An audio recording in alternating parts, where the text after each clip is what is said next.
Well, the United Nations threatened a lawsuit against the building because of the fact that no building in the area was supposed to be taller than the United Nations. But Trump had an ace in the hole that I don't think even he knew. I was about 5 inches to the left of where the line stopped, and therefore it didn't pertain to my building. So the United Nations was very unhappy about it. Though the UN didn't have the legal wit to beat Trump, his local opponents were ready to match him with their own super attorneys.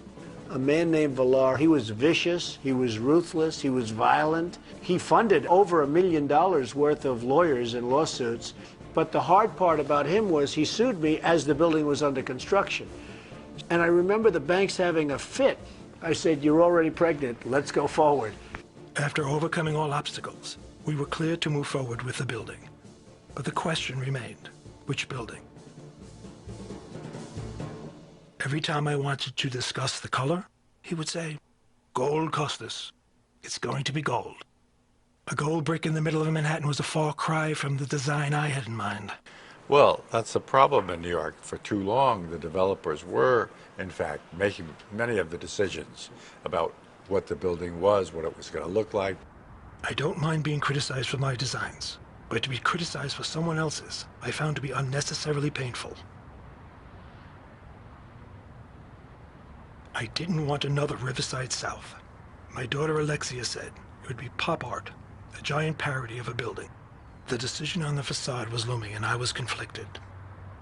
I didn't want to walk away from what could be an iconic building, but I wanted it to be mine. I had to convince Trump to steer away from the gold. I knew that the only person who could change Trump's mind would be Donald Trump himself. Costas has the ability to work with very distinct and difficult personalities. Costas has the ability not only to deal with them, but to allow them to understand the process and feel that the design he designs is actually their design. I surprised him with a presentation of 4 models. What do you like better? The first one was gold, with horizontal and vertical bands. The second just had horizontal bands, and the third, his favorite, was solid gold. The fourth one, which I was hoping would stick out, was all black. Donald said, "No doubt about it, gold it is, all gold." I saw my career flash in front of my face.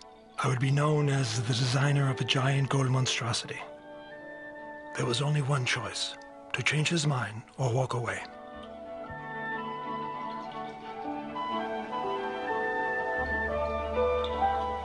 No. You realize what you're doing? Quite. In a final effort, I urged him to ask others. He asked his secretary. What do you think? His doorman. Huh? Even his driver. Is that the plan everybody likes best? I know the answer, he said. Costas, this building needs to be black. All black.